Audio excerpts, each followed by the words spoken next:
अस्सलामुअलैकुम जी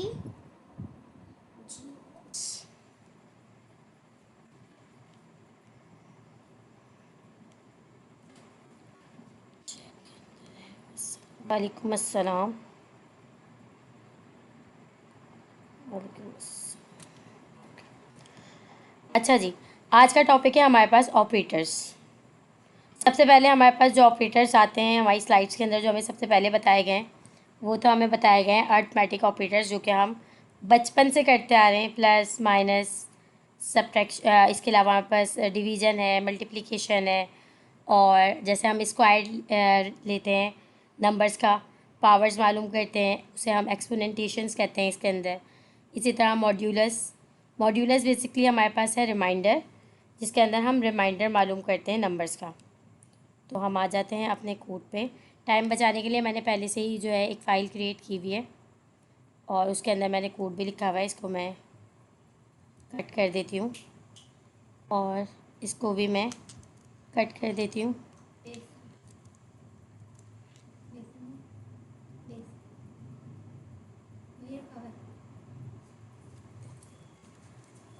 ओके, सबसे पहले हमारे पास आता है एडिशन, अरिथमेटिक ऑपरेटर्स, और उसके अंदर हमारे पास सबसे पहले आ जाता है भाई एडिशन।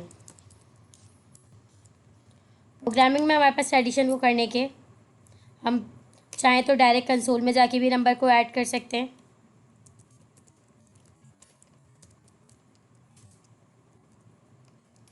फोर प्लस फाइव, तो भी ये मुझे आंसर दे देगा। और यही काम मैं वेरिएबल में स्टोर करवा के भी कर सकती हूँ। Let A is equals to 4, let B is equals to 5। Again मैंने कहा let C is equals to A plus B. और अब मैं कंसोल के अंदर प्रिंट करवा दूंगी अपने सी को, तो भी ये मुझे सेम ही आंसर देगा। चेक कर लेते हैं। फाइल कंपाइल की और फिर उसके बाद हमने नोट, और दोनों टाइम पे मेरे पास आंसर आ गया 9।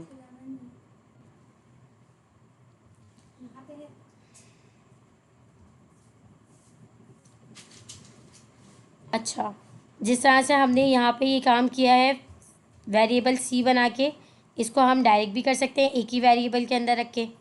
क्या हम ए के अंदर ही कर दें भाई, ए 4+5, और डायरेक्ट यहाँ पे प्रिंट करवा दें ए। तो हमारे पास इसी तरह एडिशन करने के बहुत सारे तरीके हैं। ठीक है, ये तो थी हमारे पास सिंपल एडिशन। या मैं चाह रही हूँ यहाँ पे मैंने ए के अंदर 4+5 किया है, अब मैं चाह रही हूँ कि 3 और प्लस हो जाए, तो मैं लिखूँगी ए प्लस इक्वल और आगे लिख दूँगी 3।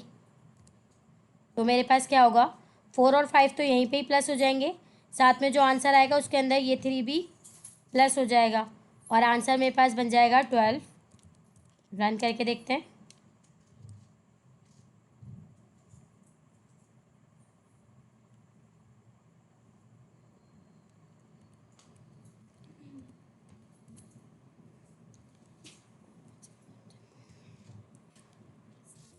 कंपाइल किया मैंने पहले और उसके बाद मैंने लिखा नोड main.js और मेरे पास आंसर आ गया 12। ये वाला 9 मेरे पास कहाँ से आया है, जो मैंने यहाँ पे कंसोल करवाया हुआ है। ये 9 मेरे पास यहाँ से आया और 12 मेरे पास कहाँ से आया, पहले मेरे ए के अंदर 4 और 5 प्लस हुए, उसके बाद मैंने अगेन 3 और प्लस करने थे, तो मैंने इसी तरह 3 और मज़ीद प्लस कर दिए यहाँ पे, और ये बन गए मेरे अब 12। जैसे हम यहाँ पे प्लस कर रहे हैं इसी तरह एज इट इज़ हम यहाँ पे माइनस भी कर सकते हैं। अब अगर मेरे पास बड़ी वैल्यू पहले, छोटी वैल्यू आगे है और बड़ी वैल्यू पीछे है, यानी कि मैं छोटी वैल्यू के से बड़ी वैल्यू को माइनस कर रही हूँ, तो ये मुझे आंसर माइनस में देगा। ठीक है, यहाँ पे अब मैंने कहा कि भाई 4 के अंदर से पहले 5 को माइनस कर दो, और नीचे मैं कह रही हूँ ए के अंदर 3 को प्लस कर दो, तो अब ये मुझे आंसर क्या देगा, पहले ये यहाँ मुझे इस ऑपरेटर को चलाएगा, यहाँ पे इसको इस फंक्शन को चलाएगा, यहाँ पे का आंसर मेरे पास आएगा -1। और जब -1 के अंदर मेरे पास 3 प्लस हो जाएगा तो मेरे पास आंसर बन जाएगा 2। तो ऐसे वर्क करता है हमारा प्लस माइनस। जैसे हम यहाँ माइनस कर रहे हैं वैसे हम मल्टीप्लाई भी कर सकते हैं। स्टैरिक का साइन यूज़ करेंगे और मल्टीप्लाई करेंगे, फॉरवर्ड स्लैश लगाएंगे तो ये डिवाइड हो जाएगा। इसी तरह अगर मैं यहाँ पे लगाऊँ, लेट सपोज मैं यहाँ लिखती हूँ 30 और उसके बाद लिखती हूँ मॉड्यूलस 5। 30 मॉड्यूलस 5, तो अब ये मुझे क्या आंसर देगा? 30 जो है वो 5 से पूरा पूरा डिविजिबल है, पूरा पूरा डिवाइड हो जाएगा, तो ये मुझे आंसर देगा 0। वही अगर मैं 30 को हटा के 31 कर देती हूँ तो अब ये मुझे आंसर देगा 1, क्योंकि 31 जब 5 से डिवाइड होगा तो मुझे आंसर क्या मिलेगा? ये पूरा पूरा डिवाइड नहीं होगा, इसके अंदर 1 इसका रिमाइंडर बचेगा। तो मॉड्यूलस हमें क्या रिटर्न करवाता है? रिमाइंडर रिटर्न करवाता है। अच्छा, उसके बाद हमारे पास एक होता है एक्सपोनेंटेशन, जिसके अंदर हम पावर लेते हैं। उसको लेने का हमारे पास जो तरीक़ेकार होता है वो किस तरह से होता है कि हमें जिस नंबर की, जैसे हमारे पास मैथ्स के अंदर रूल होता है कि हम पहले वो नंबर लिखते हैं जिसकी हमें पावर चाहिए होती है और उसके ऊपर हमने उसकी पावर नंबर लिखा हुआ होता है। या तो हमें स्क्वायर चाहिए या रूट चाहिए या स्क्वायर चाहिए, क्यूब चाहिए, पावर 4 चाहिए। एग्जैक्टली वही फॉर्म हमारे पास यहाँ पर होती है। जिस नंबर की हमें पावर मालूम करनी होती है वो नंबर हम लिखते हैं आगे। लेट सपोज मुझे 2 की पावर मालूम करनी है, 2 की पावर मैंने लिखा 2 और पावर मालूम करने के लिए मैं लगाऊंगी डबल स्टैरिक। लेट सपोज मुझे इसकी 2 की पावर 3 यानी 2 का क्यूब मालूम करना है, तो मैं लिखूंगी 2 डबल स्टैरिक 3। तो अब ये मुझे यहाँ पे आंसर देगा 8। प्रिंट करते हैं।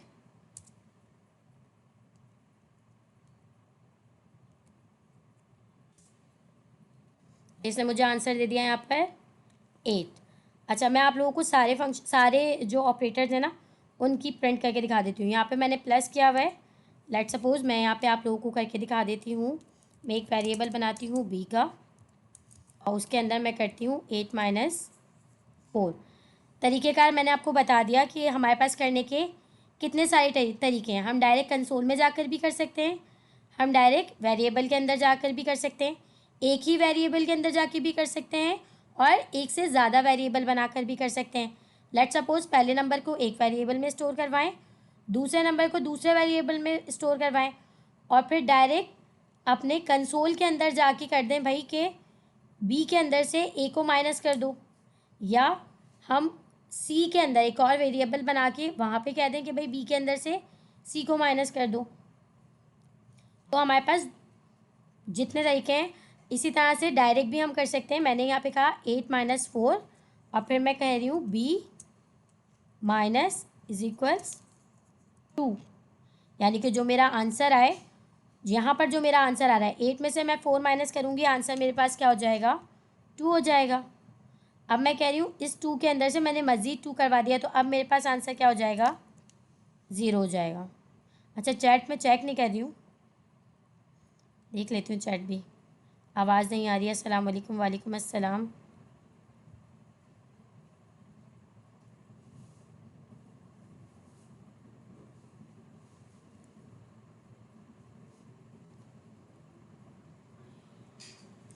दोनों रूल लगा सकते हैं। कौन से दोनों रूल? Board maths. अच्छा, तो हमारे पास ठीक है, यहाँ पे हमारे पास हो रहा है प्लस, यहाँ पे हमारे पास हो रहा है माइनस, यहाँ पे भी हम माइनस करवा रहे हैं। प्रिंट करवा लेते हैं बी को भी।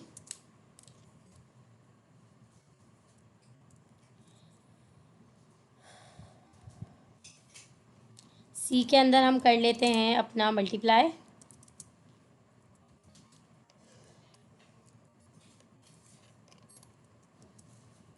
ये आंसर मुझे देगा 8 और नीचे मैं चाह रही हूँ कि सी के अंदर मज़ीद जो आंसर आए वो मज़ीद मल्टीप्लाई हो जाए 2 से। तो अब ये मेरे पास हो जाएगा 16 यहाँ पे भी मैं सी को भी प्रिंट करवा लेती हूँ। प्लस हो गया, माइनस भी हो गया, मल्टीप्लाई भी हो गया। एक और वेरिएबल बनाते हैं, उसके अंदर हम करवा लेते हैं डिवाइड।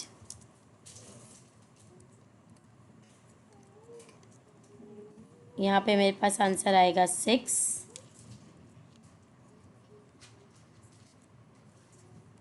ये वाला काम जो मैं यहाँ पे कर रही हूँ ना, ये वाला काम हम सारे ऑपरेटर्स के साथ कर सकते हैं। ठीक है, ये वाला काम हम सारे ऑपरेटर के साथ कर सकते हैं। एक तरीके का हमारे पास ये है, और एक तरीके का हमारे पास ये होता है कि हम लिखें d इक्वल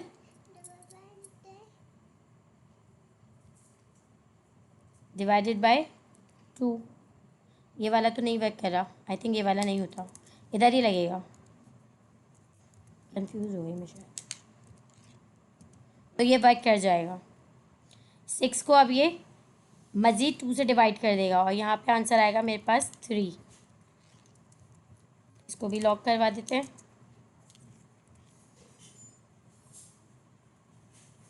एक्सपोनेंटेशन के लिए मैंने आपको बता दिया डबल स्टारिक का यूज़ करते हैं हम। और इसके अलावा हमारे पास मॉड्यूलस है। मॉड्यूलस हमें क्या देता है, रिमाइंडर शो कराता है।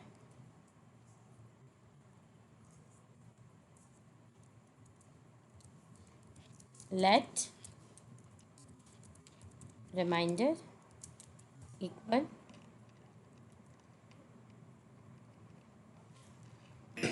33 मॉड्यूलस 2। तो ये मुझे क्या रिमाइंडर देगा,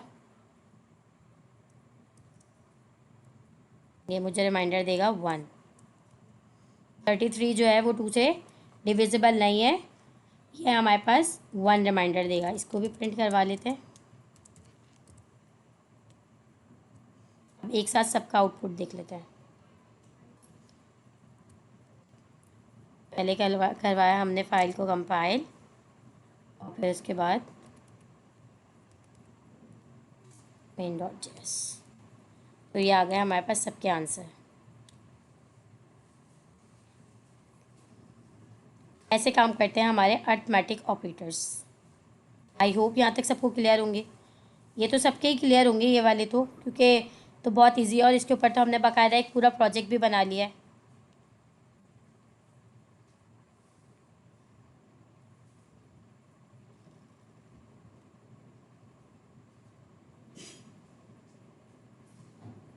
okay sir ji,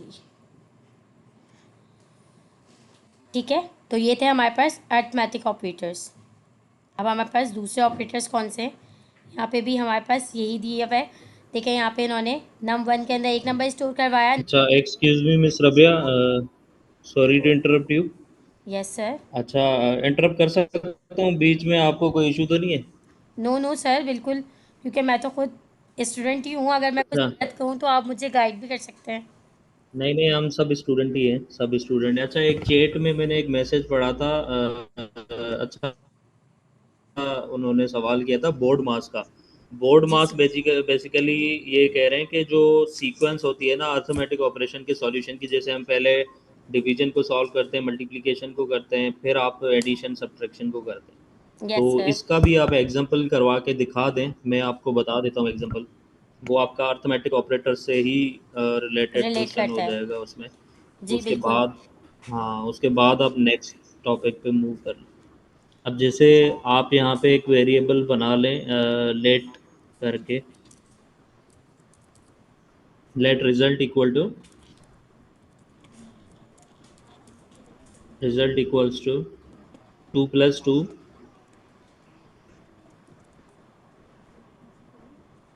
divided by 2।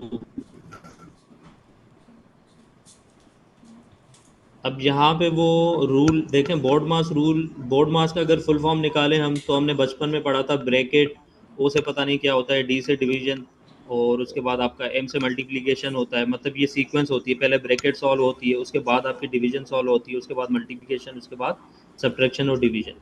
तो मल्टीप्लिकेशन और division, sorry, subtraction and addition, तो मल्टीप्लिकेशन और डिवीजन तो मोस्टली साथ ही सॉल्व हो सकते हैं।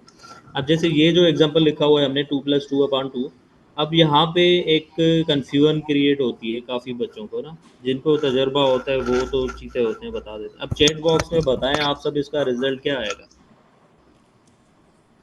सारे चैट बॉक्स में बताएं क्या रिजल्ट आएगा इसका।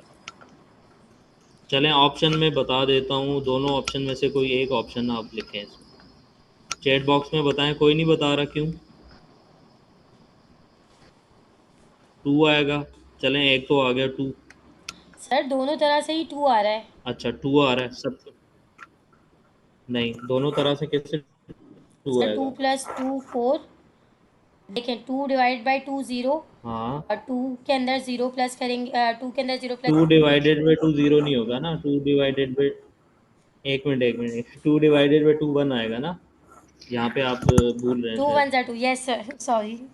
ठीक है, हाँ चलें चलें, एक एक सही आंसर भी आ गया हमारे पास, एक सही आंसर, कुछ सही आंसर भी आ रहे हैं, चलें गुड। तो यहाँ पे बोर्ड मास हम अप्लाई करेंगे, पहले हम डिवीजन सॉल्व करेंगे। ठीक है, पहले हम डिवीजन सॉल्व करेंगे। तो अब देखें यहाँ पे आपको ना थोड़ा सा लॉजिकल ये भी सोचना है कि 2 प्लस 2 डिवाइडेड बाई 2 जो हो रहा है ना, यहाँ पे पूरे टर्म 2 जो डिवाइड कर रहा है पूरे टर्म को डिवाइड नहीं कर रहा 2 से। अब यहाँ पे 2 सिर्फ दूसरे 2, सेकंड नंबर 2 पे उसको डिवाइड कर रहा है, तो उसको जब डिवाइड करेगा तो 1 आ जाएगा। अब 2 प्लस 1 आपका क्या हो जाएगा? 3 हो 3 जाएगा। हो जाएगा। ठीक है, तो यहाँ पे दो सिचुएशन होती हैं, अगर इस तरह रखेंगे तो 3 आएगा। अच्छा इसी को कॉपी करें, नीचे लाइन पे ले आए, इसी को पूरे पूरे को कॉपी करके नीचे को, हाँ हाँ पूरे को कॉपी करें, रिजल्ट 2 कर दें उसको। जी हाँ ये जी। 3 ऊपर कर दें, ये जो 3 आपने लिखा था ना कमेंट में वो आप यहाँ पे लिख दें। ठीक है, अच्छा ये आपका रिजल्ट 2 हो गया ना, रिजल्ट 1 हो गया। अब आप ये करें कि 2 प्लस 2 को ब्रैकेट में रखें, जो पहले 2 प्लस 2 है ना उसको ब्रैकेट में रखें। हाँ, अब यहाँ पे आपका बोर्ड मास का रूल आता है। अब बताएं चेट बॉक्स में अब रिजल्ट क्या आएगा।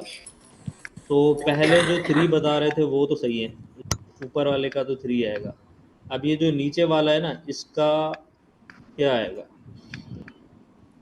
इसका 2 सर आ मैं रहा है, लिख दूँ। ऑप्शन 2 आ रहे हैं। चलें जी, हाँ अब 2 आएगा बिल्कुल। तो अब यहाँ पे बोर्ड मास कैसे अप्लाई हो रहा है, बी से पहले ब्रैकेट सॉल्व हो रहा है। ठीक है, अच्छा ओ से क्या है, ओ से बताएं क्या है, मैं भूल गया हूँ अभी, तो चैट बॉक्स में बताएं ओ से क्या है, जिसने बोर्ड मास का नाम लिखा था। तो यहाँ पे पहले ब्रैकेट सॉल्व हुआ, 2 प्लस 2 4 हो गया, 4 डिवाइडेड बाई 2 हो गया। तो ये टेक्निक्स जो है ना ये आपको समझ लें। अब जैसे नॉर्मल कैलकुलेटर हम यूज़ करते हैं उसी में भी ऐसे ही होता है, मैथमेटिक्स लिख रहे होते हैं उसमें भी ऐसे ही होता है। तो ये अब इसमें कंफ्यूज नहीं हुआ करें कि ये किस तरह हो रहा है, क्यों हो रहा है। ठीक है, तो ऊपर वाले का 3 आ रहा है, नीचे वाले का आंसर 2 आ रहा है। तो चलें, बस यही था, आप आगे कर लें, इसको कंटिन्यू करें। ठीक है, ठीक है सर, थैंक यू सर। अच्छा हमारे पास लाइट कहाँ चली गई। उसके बाद हमारे पास जो सेकंड टॉपिक है वो है, स्लाइड कहाँ चली गई मेरी।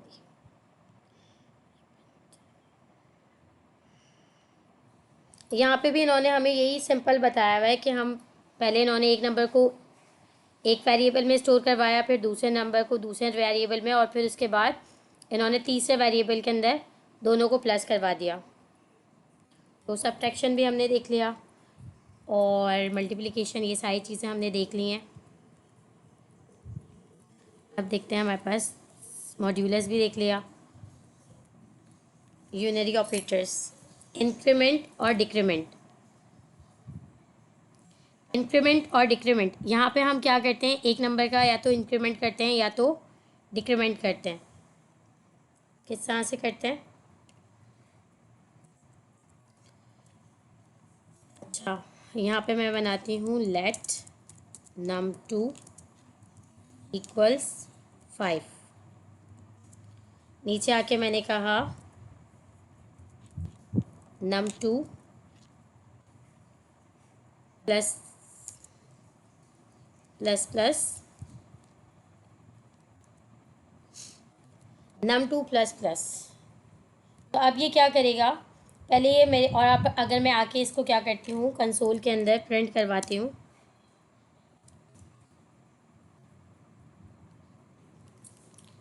तो ये मेरे एक नंबर का इजाफा कर देगा। पहले तो ये मुझे 5 ही प्रिंट करके देगा। 5 इसलिए प्रिंट करके देगा क्योंकि हमारे पास जो कोड होता है वो लाइन बाय लाइन रीड होता है। तो पहले ये num2 को पढ़ेगा। num2 की वैल्यू क्या है, 5 है। नहीं बल्कि num2, अगर ये काम मैं यहाँ पे करूँगी 5 और प्लस प्लस का मतलब है कि 1 प्लस कर दो, तो 5 के अंदर 1 प्लस हो के आंसर इसका क्या बन जाएगा, 6 बन जाएगा।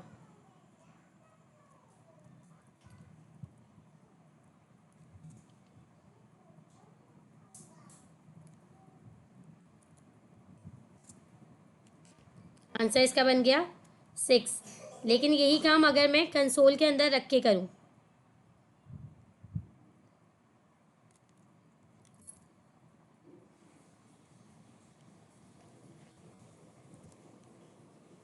तो मेरे पास क्या होगा,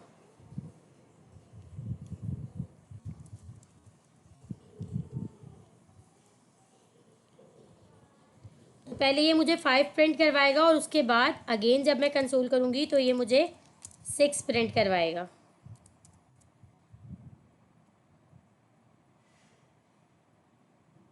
या हो जाएगा प्रिंट, चेक करते हैं चैट में सब क्या कह रहे हैं। तो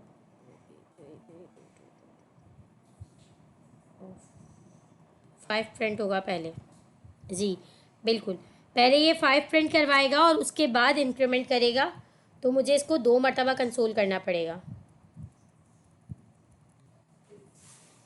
इसी तरह से जिस तरह से हम इंक्रीमेंट कर रहे हैं वैसे ही हमारे पास डिक्रीमेंट भी होता है, और डिक्रीमेंट में ये क्या करता है, एक नंबर को माइनस कर देता है। इसको भी लिखने के हमारे पास 2 तरीके होते हैं, एक प्री और पोस्ट।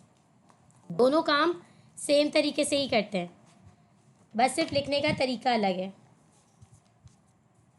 जब हम बाद में लगाते हैं प्लस या माइनस, उसको हम कहते हैं पोस्ट, जिसके अंदर क्या होता है कि हमारा पहले कोड जो हमारा नंबर होता है पहले वो प्रिंट होता है, उसके बाद उसके अंदर से इंक्रीमेंट या डिक्रीमेंट होता है।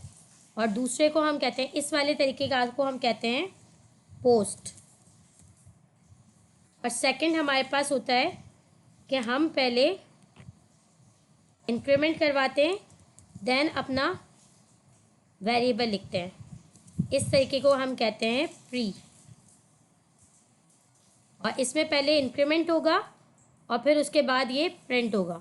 बस ये डिफरेंस होता है दोनों में, वर्क दोनों सेम तरीके से ही करते हैं। प्लस प्लस में ये +1 करता है और माइनस माइनस में ये -1 करता है। एक नंबर का इंक्रीमेंट करता है या एक नंबर का डिक्रीमेंट करता है। सर और कुछ है इसमें और मज़ीद डिफाइन करने के लिए इस टॉपिक में?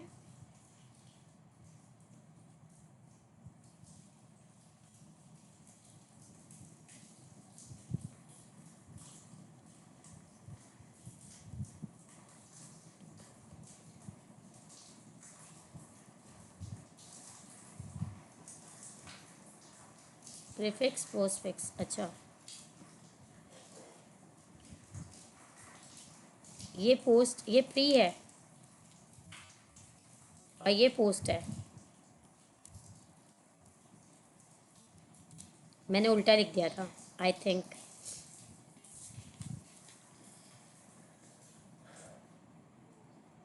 तो ये डिफरेंस होता है दोनों के लिखने के तरीके में, लेकिन आउटपुट दोनों का सेम आता है।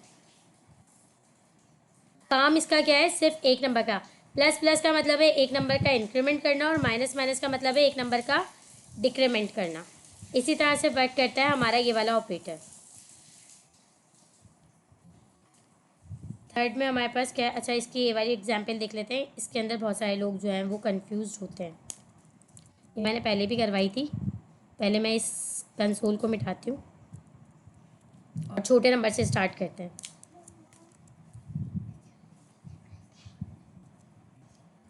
Late num equal num2 plus plus plus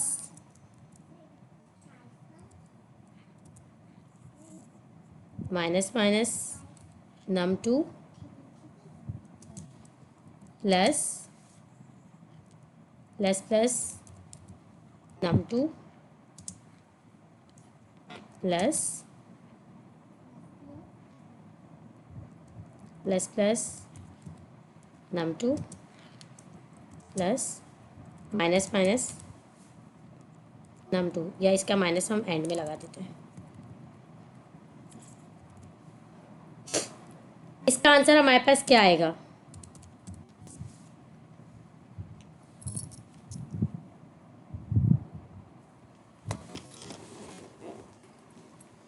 chat check करती हूँ, जल्दी से बताएं मुझे सब कि इसका आंसर हमारे पास क्या आएगा।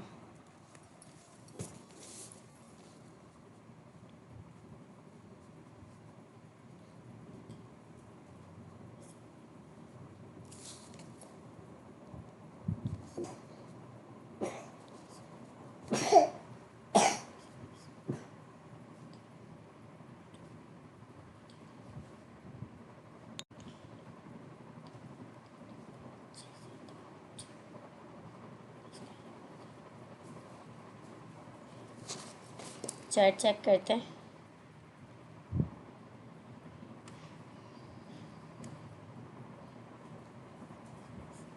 अभी तक एक भी आंसर नहीं आया मेरे पास। यहाँ पे ये किस तरह से वर्क करेगा? एक आ गया, एक दफ़ा और समझा दें। अच्छा 3, 3 सही।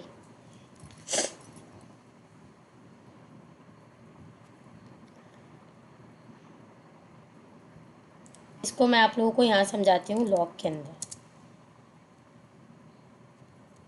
कोड को थोड़ा बड़ा करते हैं। 3 आंसर नहीं आएगा, इसका आंसर आएगा 15। अब 15 किस तरह से आएगा वो देखते हैं। num2 की वैल्यू हमारे पास क्या है? 2।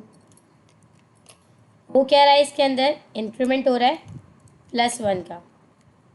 ये हो गया हमारे पास पहला काम।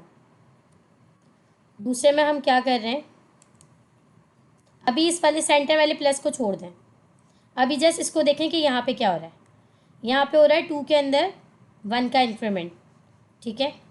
अब जब इसके अंदर 2 के अंदर 1 का इंक्रीमेंट हो गया तो num2 की वैल्यू मेरी क्या बन गई? 3 बन गई। अब यहाँ पे मैं क्या कर रही हूँ? num2 के अंदर से डिक्रीमेंट कर रही हूँ। तो यहाँ पे क्या हो रहा है भाई? 3 के अंदर से माइनस हो रहा है 1। ये काम भी हो गया। जब 3 के अंदर से 1 माइनस हो गया तो अब मेरी अगेन इसकी वैल्यू क्या बन गई? 2 बन गई। जब इसकी वैल्यू मेरी 2 बन गई तो यहाँ पे मैंने क्या किया? 2 के अंदर मैंने मज़ीद एक और मर्तबा इंक्रीमेंट कर दिया। मैंने यहाँ पे 2 के अंदर +1 कर दिया। अब मेरे पास इसकी वैल्यू क्या हो गई? अगेन 3 हो गई। 3 होने के बाद मैंने क्या किया? मैंने इसके अंदर मज़ीद एक नंबर का और इंक्रीमेंट कर दिया। मैंने कहा 3 + 1। नहीं नहीं, अभी सिर्फ वो दिखाने जा रहे हैं। आप लोग अपना माइक बंद कर दें, ठीक है। अब मेरी वैल्यू इसकी क्या हो गई? जब 3 के अंदर 1 और प्लस हो गया तो अब मेरी इसकी वैल्यू बन गई 4। 4 के अंदर से मैंने क्या किया? एक नंबर का डिक्रीमेंट कर दिया।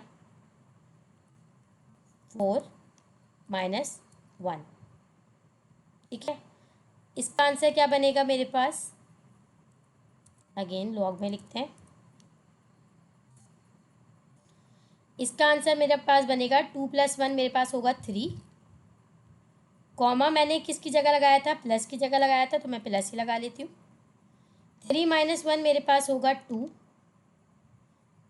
कॉमा मैंने अगेन यहाँ पे प्लस की जगह लगाया था तो मैं प्लस लगा लेती हूँ। 2 + 1 मेरे पास होगा 3, प्लस 3 + 1 मेरे पास होगा 4, कॉमा की जगह मैंने अगेन लगाया प्लस, और 4 - 1 मेरे पास होगा 3। अब जब मैं इन सबको आपस में प्लस करूँगी तो मेरे पास आंसर आएगा 15। 3 और 2 5, 5 और 3 8, 8 और 4 12, 12 और 3 15। ऐसे वर्क करते हैं हमारे यूनरी ऑपरेटर्स। यहाँ पे मैंने एक ही वेरिएबल के अंदर इंक्रीमेंट भी करवाया और डिक्रीमेंट भी करवाया। जैसे ही मैंने इंक्रीमेंट करवाया मेरी वैल्यू इंक्रीज़ हो गई, जहाँ मैंने डिक्रीज़ करवाया वहाँ मेरी वैल्यू डिक्रीज़ हो गई। फिर मैंने अगेन इंक्रीमेंट करवा दिया, फिर मेरी वैल्यू इंक्रीज़ हो गई। फिर मैंने अगेन इंक्रीमेंट करवाया, फिर मेरी वैल्यू एक और नंबर इंक्रीज़ हो गई। फिर मैंने लास्ट में आके डिक्रीज़ करवाया तो मेरी वैल्यू डिक्रीज़ हो गई। तो मेरे पास इसका आंसर, मैं डायरेक्ट num2 को भी प्रिंट करवा के दिखा देती हूँ, num को भी प्रिंट करवा के दिखा देती हूँ कि मेरे पास आंसर 15 आएगा। पहले मैंने इसको करा क्लियर। अच्छा, एक काम और करते हैं कि बाकी सारे कोड को हम कर देते हैं कमेंट, ताकि कंफ्यूजन ना हो, सिर्फ हमारे पास यही प्रिंट हो।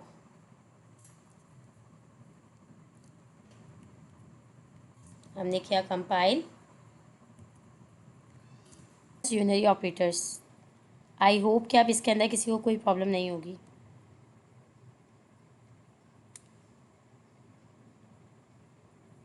ये वाला कॉन्सेप्ट क्लियर हो गया यूनरी ऑपरेटर्स का? गुड। अच्छा, नेक्स्ट देख लेते हैं हमारे पास नेक्स्ट टॉपिक क्या है हमारे पास, कंबाइनिंग ऑपरेटर्स। कंबाइनिंग ऑपरेटर्स के अंदर हम, ये हमारे पास वही है जो हमने अभी सर ने हमें करवाया था, ठीक है। जी जी। यहाँ पे वो रूल फॉलो होगा,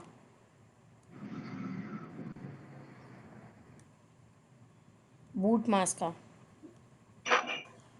यहाँ होगा वो रूल फॉलो सही। जब हम एक साथ मल्टीपल ऑपरेटर्स को यूज़ कर रहे होते हैं, प्लस भी कर रहे होते हैं, मल्टीप्लाई भी कर रहे होते हैं, डिवीजन भी कर रहे होते हैं। कौन सा है, क्योंकि अभी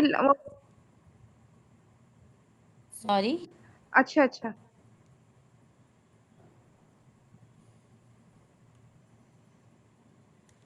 क्लियर।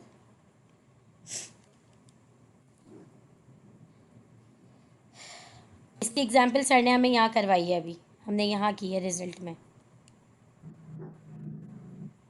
ये रही, ये हमारे पास कंबाइनिंग ऑपरेटर्स, जहाँ पे हम एक साथ एक से ज़्यादा ऑपरेटर यूज़ कर रहे होते हैं, प्लस भी कर रहे होते हैं, डिवाइड भी कर रहे होते हैं, मल्टीप्लाई भी कर रहे होते हैं, ब्रैकेट्स भी यूज़ कर रहे होते हैं। तो फिर हमारे पास वही मैथ्स वाला रूल फॉलो होता है। सबसे पहले हमारे पास ब्रैकेट सॉल्व होती है, देन फिर डिवीजन, फिर मल्टीप्लिकेशन, फिर सब्ट्रैक्शन और फिर लास्ट में एडिशन। तो इसकी मज़ीद कोई एग्जाम्पल तो लेने की ज़रूरत नहीं है, आगे चलें। BMI कैलकुलेटर तो सभी ने बना लिया होगा, सर ने भी काफ़ी दफ़ा बनवाया है। अच्छा जी, BMI कैलकुलेटर आ जाता है हमारे पास। उसके बाद है हमारे पास असाइनमेंट ऑपरेटर्स। असाइनमेंट ऑपरेटर्स कौन से होते हैं? ये इक्वल्स का निशान, जिससे हम अपनी वैल्यू को असाइन कराते हैं, इसको हम कहते हैं असाइनमेंट ऑपरेटर्स। ऑपरेटर बेसिकली क्या है? कोई भी साइन जो कोई ऑपरेट कर रहा हो, कोई फंक्शन ऑपरेट कर रहा हो, तो इससे ज़रिए हम कौन सा फंक्शन ऑपरेट करवा रहे होते हैं? हम वैल्यू असाइन करा रहे होते हैं। तो इसलिए इस साइन को, इज इक्वल्स के साइन को हम क्या कहते हैं? असाइनमेंट ऑपरेटर कहते हैं। कंपैरिजन ऑपरेटर, जहाँ पे हम क्या कर रहे होते हैं? दो वैल्यूज़ का आपस में कंपैरिजन कर रहे होते हैं। अब कंपैरिजन हम किस तरह से करते हैं? इक्वालिटी का कंपैरिजन करते हैं, नॉट इक्वल का कंपैरिजन करते हैं, ग्रेटर देन का कंपैरिजन करते हैं, लेस देन का कंपैरिजन करते हैं, ग्रेटर देन इक्वल टू का कंपैरिजन करते हैं और लेस देन इक्वल टू का कंपैरिजन करते हैं। तो इसको हम इस तरह से समझते हैं, let a is equals to 5, let b is equals to 10। अब मुझे इन दोनों का कंपैरिजन करवाना है। कंपैरिजन में किस बुनियाद पे करवा सकती हूँ? या तो ये बराबर हो सकते हैं, या तो ये बराबर नहीं हो सकते, या तो कोई एक वैल्यू दूसरी वैल्यू से बड़ी हो सकती है, या तो कोई एक वैल्यू दूसरी वैल्यू से छोटी हो सकती है। और एक हमारे पास होता है कि या तो बड़ी है या इक्वल है।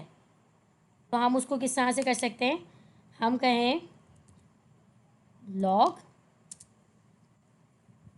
a ग्रेटर देन 5 और जब a ग्रेटर देन b, जब भी हम इसको कंपैरिजन ऑपरेटर का आंसर हमारे पास हमेशा किस में आता है, ट्रू में आता है या फॉल्स में आता है। जब भी हम किसी दो वैल्यूज़ को कंपैरिजन करवाते हैं तो हमें आंसर ट्रू में मिलता है या फॉल्स में मिलता है।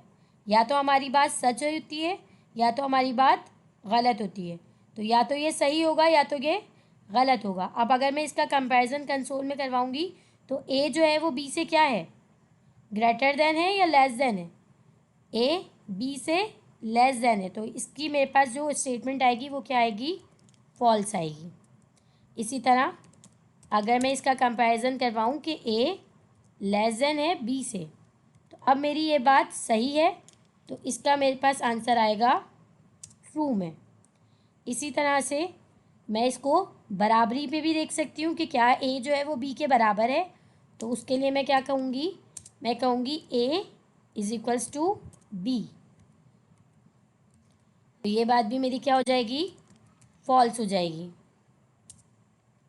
या मैं एक और तरीके से इसका कंपैरिजन करवा सकती हूँ कि ए जो है वो बी के बराबर नहीं है। नहीं के लिए हम क्या लगाते हैं, एक्सक्लेमेशन का मार्क्स इज इक्वल्स। एक्सक्लेमेशन के मार्क्स के साथ जब हम इज इक्वल्स लगाते हैं तो इसका क्या मतलब होता है कि बराबर नहीं है। ये हमारे पास जो एक्सक्लेमेशन यूज़ होता है वो हमारे पास होता है नॉट के लिए यूज़ होता है। ठीक है, तो ए जो है वो बी के बराबर नहीं है, ये स्टेटमेंट हमारी ट्रू हो जाएगी। एक और तरीक़ेकार होता है हमारे पास A greater than equal to B या फिर A less than equal to B. अच्छा, इसका जो मतलब होता है ना, जहाँ पे हम दो ऑपरेटर्स लगा रहे हैं, इसका मतलब है कि इन दोनों में से कोई एक चीज़ सच हो। या तो ए ग्रेटर देन हो बी से या तो फिर ए बराबर हो बी के। दोनों में से कोई एक बात सच होगी तो ये हमें ट्रू देगा, अदरवाइज़ ये हमें फॉल्स देगा।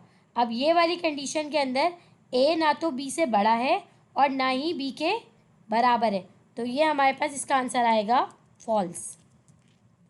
इसी तरह सेकंड कंडीशन के अंदर हम दो कंडीशंस लगा रहे हैं, या तो लेस देन हो या तो फिर इक्वल हो। तो यहाँ पे हमारे पास दो में से कोई एक कंडीशन ट्रू होनी चाहिए। तो लेस देन है, ये वाली बात हमारी ट्रू हो रही है, इक्वल है, ये वाली बात हमारी गलत हो रही है। दो में से एक बात सच है तो ये हमें आंसर देगा ट्रू में। प्रिंट करवा के देखते हैं। पहले हमने किया कंपाइल, बड़ा कर लेते हैं इसको। तो इन्होंने ये हमें दे दिया आंसर ट्रू और फॉल्स में। अच्छा, एक जगह ये हमें 10 का आंसर दे रहा है। 10 आंसर ये हमें क्यों दे रहा है ये भी देख लेते हैं। आई थिंक यहाँ दे रहा है ये हमें 10। ए इक्वल बी में ये हमें फॉल्स के बजाय 10 आंसर दे रहा है।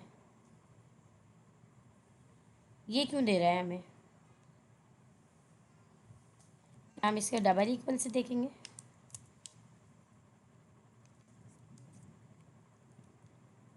चला के देखते हैं।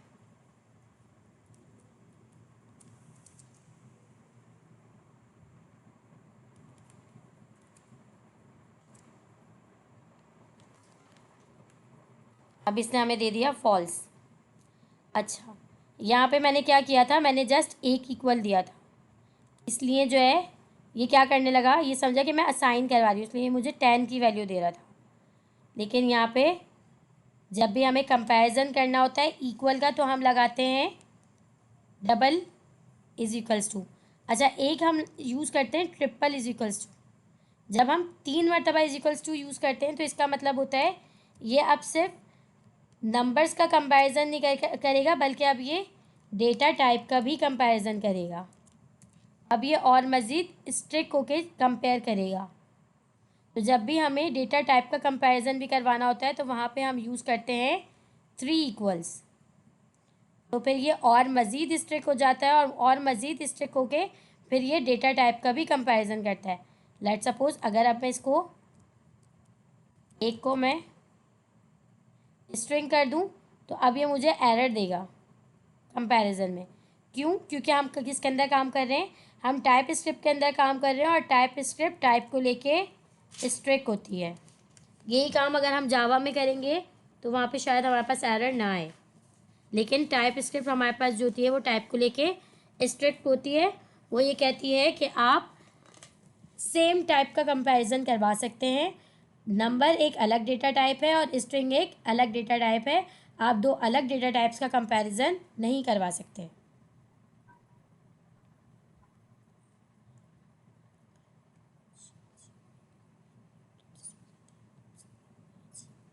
लूप्स को हम कोशिश करेंगे कि देख लें।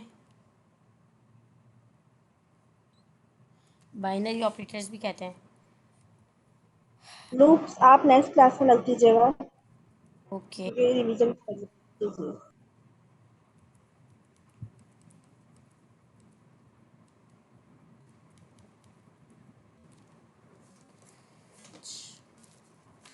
ये होते हैं हमारे पास कंपैरिजन ऑपरेटर्स, जिसके अंदर हम क्या कर रहे होते हैं, कंपैरिजन कर रहे होते हैं।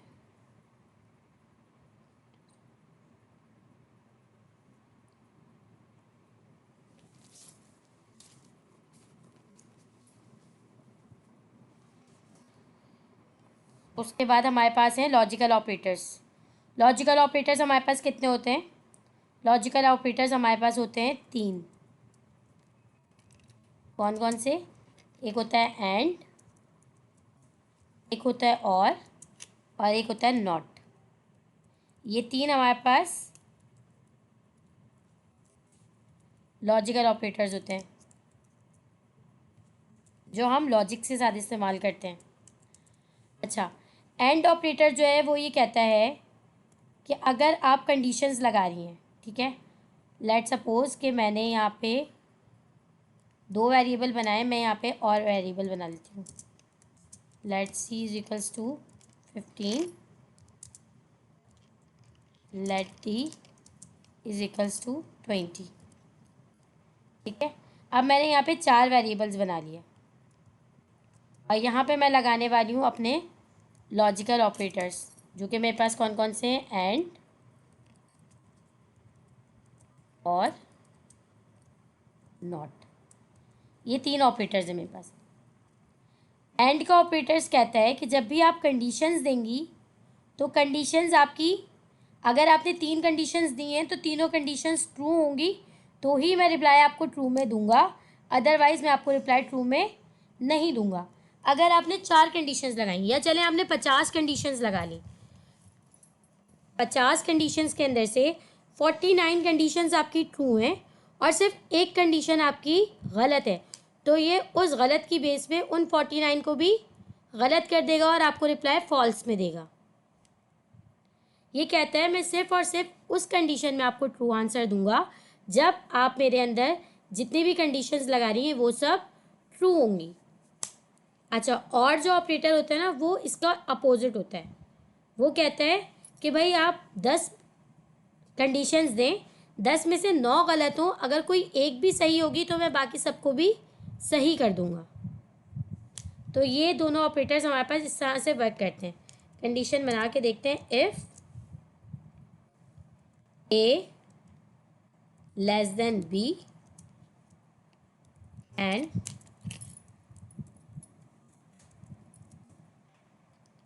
D greater than C and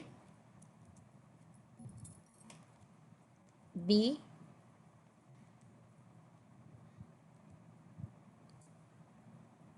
less than equal to D. अब मैंने यहाँ 3 कंडीशंस दी हैं। पहली कंडीशन मेरी क्या है भाई, ए लेस देन है बी के, जो कि ट्रू है। उसके बाद मैंने दूसरी कंडीशन दी डी ग्रेटर देन सी, डी जो है वो सी से बड़ा है, ये भी ट्रू है। उसके बाद डी के अंदर मैं एक और कंडीशन मैंने दी कि बी जो है वो लेस देन है डी के या फिर बी बराबर है डी के, तो इन दो में से एक कंडीशन सही हो रही है, तो ये भी ट्रू है। अब जब मेरी ये तीनों ट्रू हैं तो मेरा इफ़ का ब्लॉक जो है वो चल जाएगा। मैंने कहा ट्रू प्रिंट करवा दो।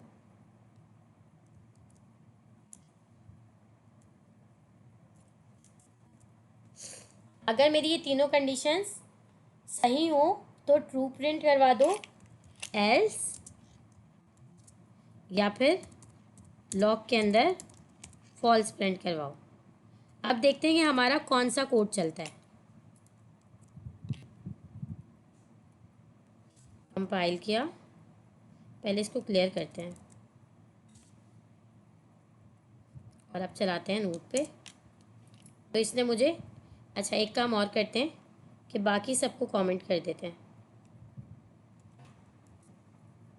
ताकि जो हम वर्क कर रहे हैं वो हमें इजीली समझ में आए।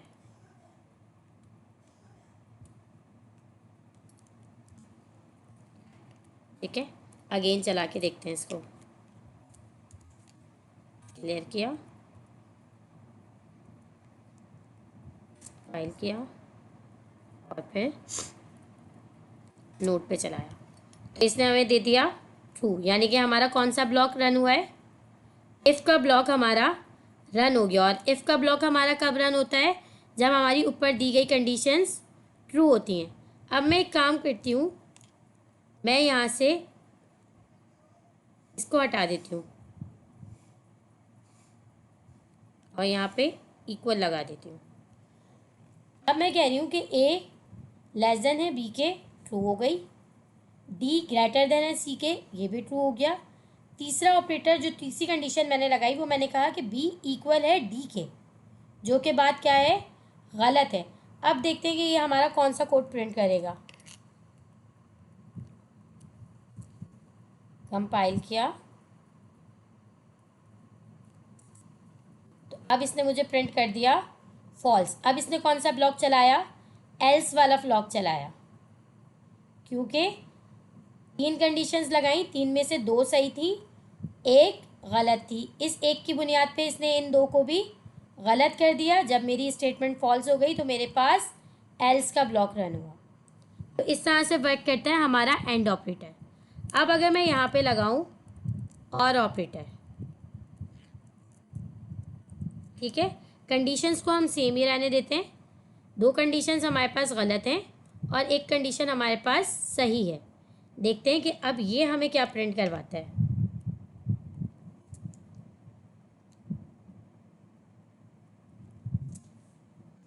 इसने हमें प्रिंट करवाया ट्रू।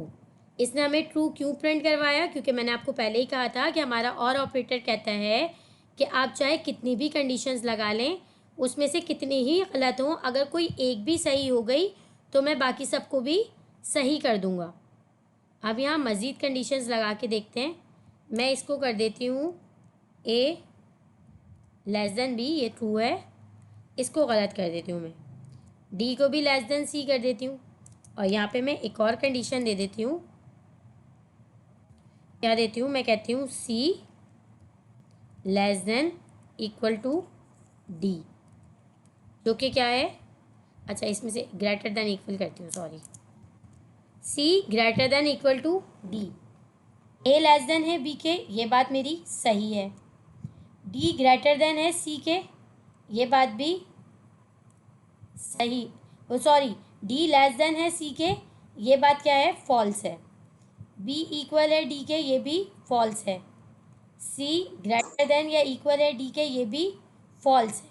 यानी कि तीन कंडीशंस हैं और चार कंडीशंस हैं और चार में से तीन गलत हैं और एक सही है। तो अब देखते हैं कि अभी हमें क्या प्रिंट करवाता है।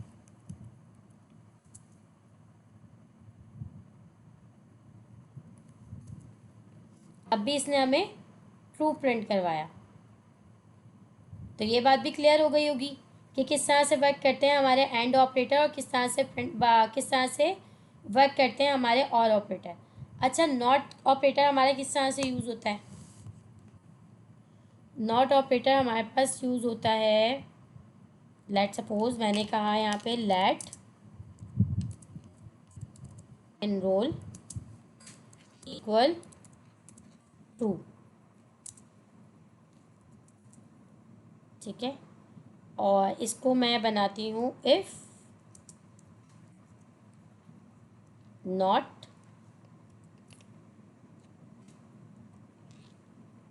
इन रूल, या डायरेक्ट हम इसको इफ़ में नहीं रखते, हम इसको लॉग के अंदर रखते हैं, नॉट इन रोल।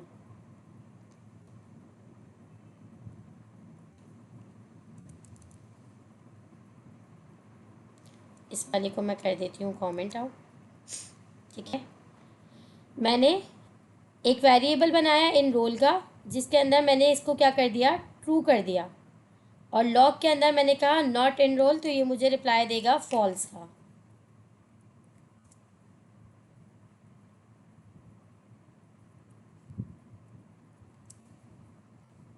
इसने मुझे आंसर दे दिया फॉल्स। नॉट इन रोल मतलब इन रोल क्या था, ट्रू था, नॉट इन रोल यानी कि ट्रू नहीं है। ट्रू नहीं है तो क्या है फिर, फॉल्स है, इसलिए मुझे प्रिंट हुआ फॉल्स। अच्छा जी, लूप्स लूप कवर होगा आज। डेटा टाइप नहीं देखता लेकिन सिमिलर डेटा टाइप दिखता है। ये डबल डेटा टाइप नहीं देखता, लेकिन ट्रिपल जो होता है वो डेटा टाइप को देखता है, वो डेटा टाइप लेकर स्ट्रिंग हो जाता है। स्ट्रिंग का कंपैरिजन करके बताएं प्लीज़। एंड फॉल्स आइडेंटिफायर है और ऑपरेटर ट्रू आइडेंटिफायर है, और ऑपरेटर भी लाइक अगर एक सही तो सारे सही। जी और ऑपरेटर बिल्कुल इसी तरह से है कि एक सही तो सारे सही, और एंड ऑपरेटर है कि अगर एक गलत तो सारे गलत।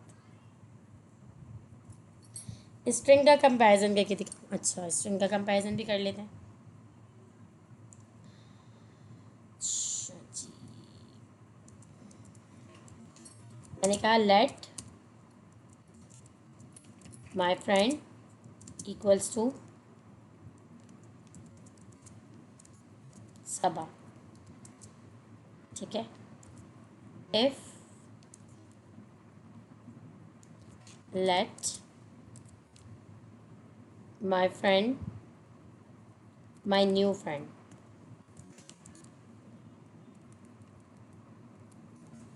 Equals to Sadia. अब मैंने कहा if my friend equals to Saba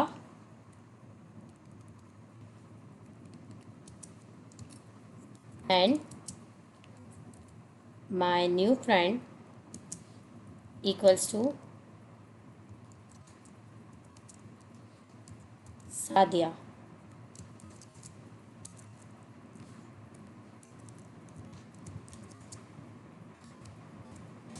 log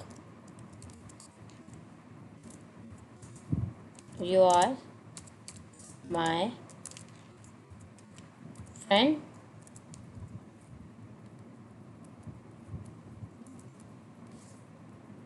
else log you are not my friend। जी, कौन बताएगा इसके अंदर कौन सा ब्लॉक चलेगा?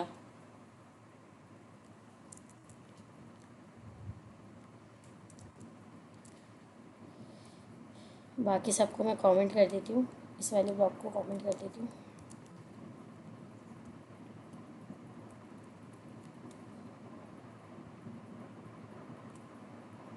कौन बताएगा कि कौन सा ब्लॉक चलेगा, इफ़ का ब्लॉक चलेगा या एल्स का ब्लॉक चलेगा?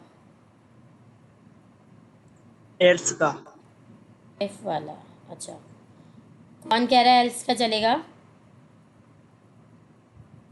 और एल्स का क्यों चलेगा ये भी तो डिफाइन करें।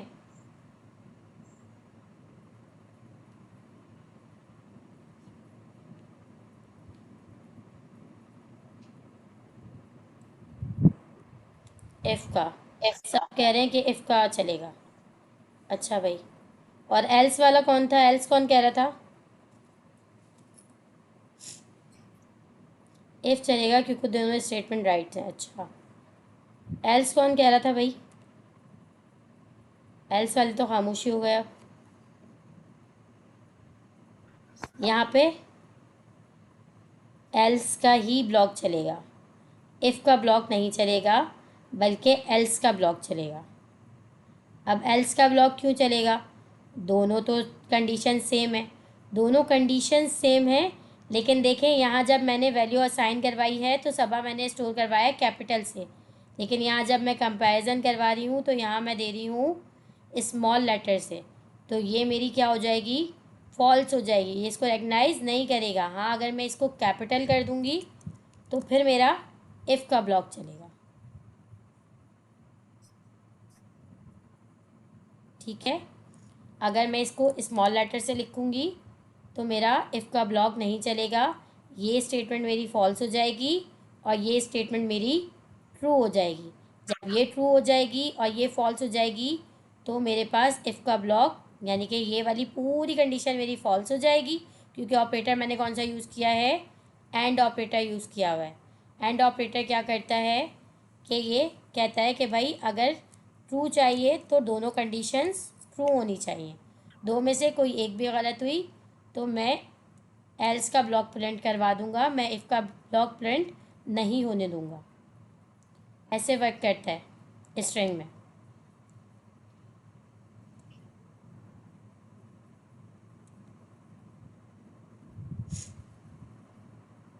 ठीक है, तो स्ट्रिंग के अंदर जब हम कंपैरिजन करते हैं तो इस तरह से करते हैं।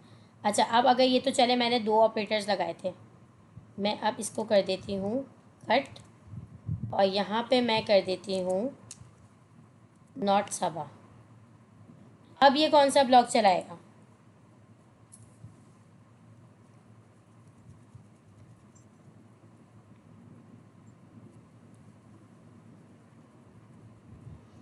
जल्दी से चैट में बताएं, अब ये कौन सा ब्लॉक चलाएगा?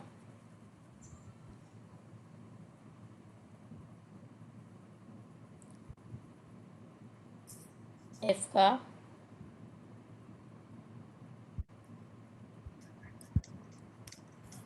और कौन है भाई? इफ का, इफ का ब्लॉक क्यों चलाएगा? अब ये भी डिफाइन करें, कोई अपना माइक खोल के जल्दी से, कि इफ का ब्लॉक क्यों चलेगा? क्योंकि माय फ्रेंड सबा है वो फार से उसको जो नॉट ऑपरेटर है ट्रू में कन्वर्ट करेगा, फिर इफ का डालेगा। तो ये ट्रू हो जाएगा, क्योंकि यहाँ पे मैंने स्टेटमेंट क्या दी हुई है? ये वाली जो दी हुई है ये मैंने फॉल्स दी हुई फाल्स। है। नॉट फॉल्स क्या होगी? ट्रू हो जाएगी, और जब ये ट्रू हो जाएगी तो मेरा इफ का ब्लॉक चल जाएगा। आई होप कि अब इसके अंदर भी किसी को कोई कन्फ्यूजन नहीं होगी। एल्स, एल्स का नहीं चलेगा, इफ का चलेगा।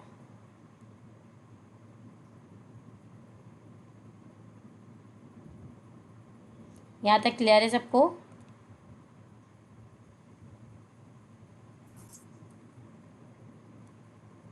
लॉजिकल ऑपरेटर्स हमारे पास किस तरह से होते हैं, फिर हमारे पास लॉजिकल स्टेटमेंट्स हैं, वो भी हमने आज देख ली हैं अभी कि किस तरह से वर्क करती हैं।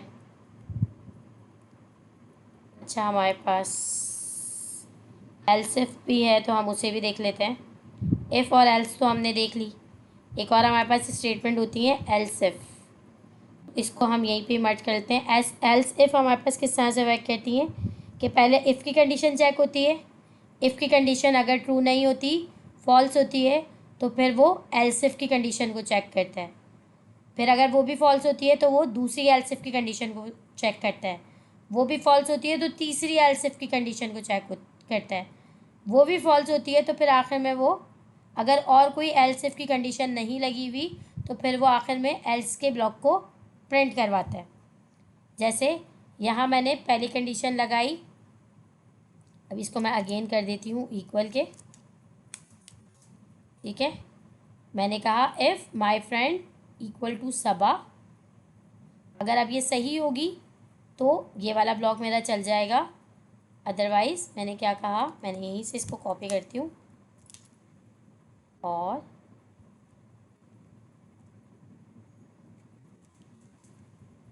यहाँ पे करती हूँ पेस्ट और यहाँ मैं दे देती हूँ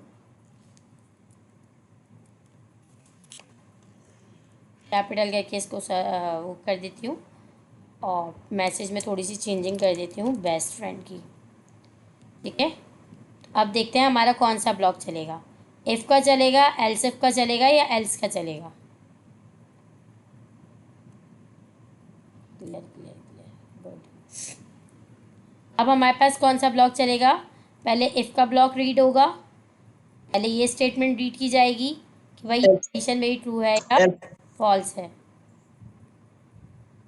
कौन कह रहा था, एल्स इफ की चलेगी, बिल्कुल। अब हमारे पास एल्स इफ की कंडीशन चलेगी, पहले ये वाली कंडीशन रीड होगी, एल्स इफ का चलेगा, तो ये फॉल्स होगी, इसलिए इसको छोड़ के फिर एल्स इफ की कंडीशन रीड होगी। अगर एल्स इफ मेरी कंडीशन ठीक होगी तो you are my best friend वाला मैसेज जो है प्रिंट हो जाएगा, और अगर ये कंडीशन भी मेरी गलत होगी, फर्ज करें मैं इसको कर देती हूँ सादिया, तो अब मेरी ये कंडीशन भी फॉल्स हो गई, तो मेरे पास अब एल्स का ब्लॉक जो है वो प्रिंट हो जाएगा, you are not my friend या you are my new friend.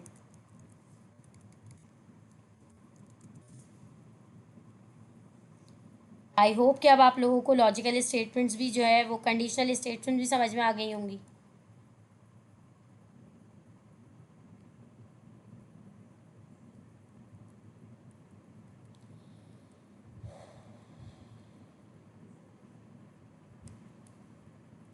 अच्छा, यही हमारे पास तरीका होता है। कंडीशनल टर्नरी ऑपरेटर्स कौन से होते हैं, इसका आप एल्स इफ ही होता है, बस इसको लिखने का तरीक़ेकार हमारे पास दूसरा होता है। इसको हम इस सिंटैक्स के साथ लिखते हैं।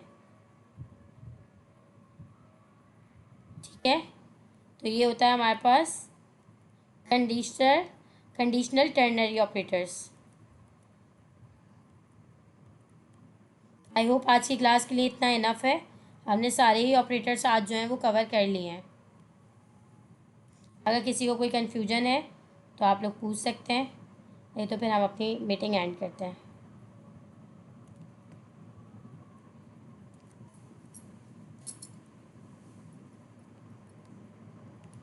सबको समझ में आ गया ऑपरेटर्स?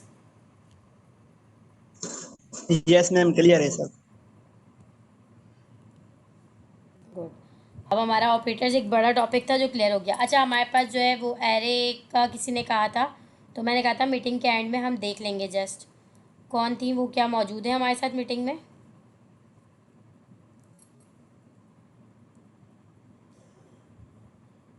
जी रिकॉर्डिंग मिल जाएगी, मैं चैनल पे अपलोड कर दूँगी, डोंट वरी।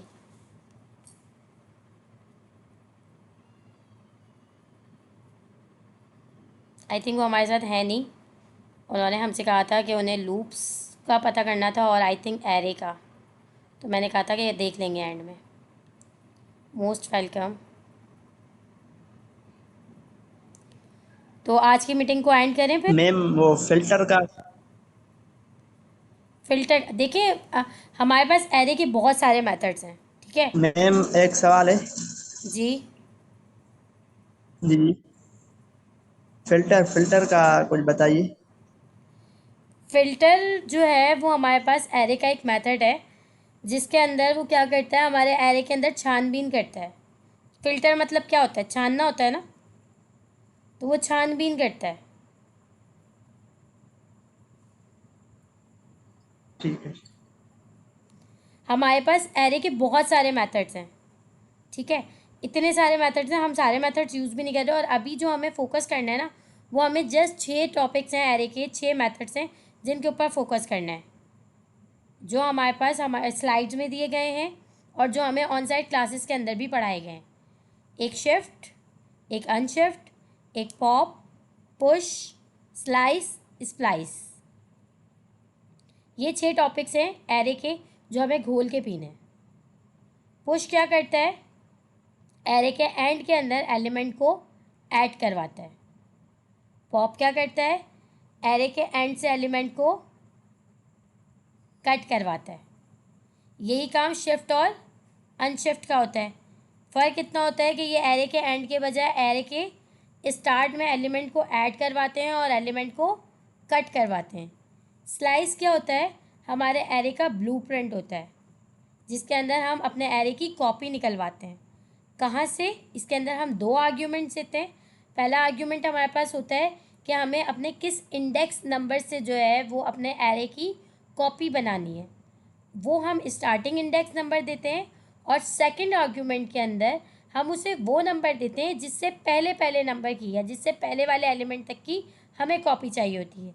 लेट्स सपोज अगर एरे के अंदर हमारे पास 5 एलिमेंट्स हैं और मैं चाह रही हूँ कि मेरे पास पहले से लेके तीसरे तक एलिमेंट जो हैं वो प्रिंट हो जाएं, तो उसके अंदर मैं क्या करूँगी? मैं अपने एरे के साथ स्लाइस का जो है वो मेथड लगाऊंगी और स्लाइस के मेथड के अंदर जो मैं सबसे पहला आर्ग्यूमेंट दूंगी वो मैं उसे दूंगी 0, क्योंकि एरे जो है वो हमारा किससे स्टार्ट होता है? 0 इंडेक्स से स्टार्ट होता है।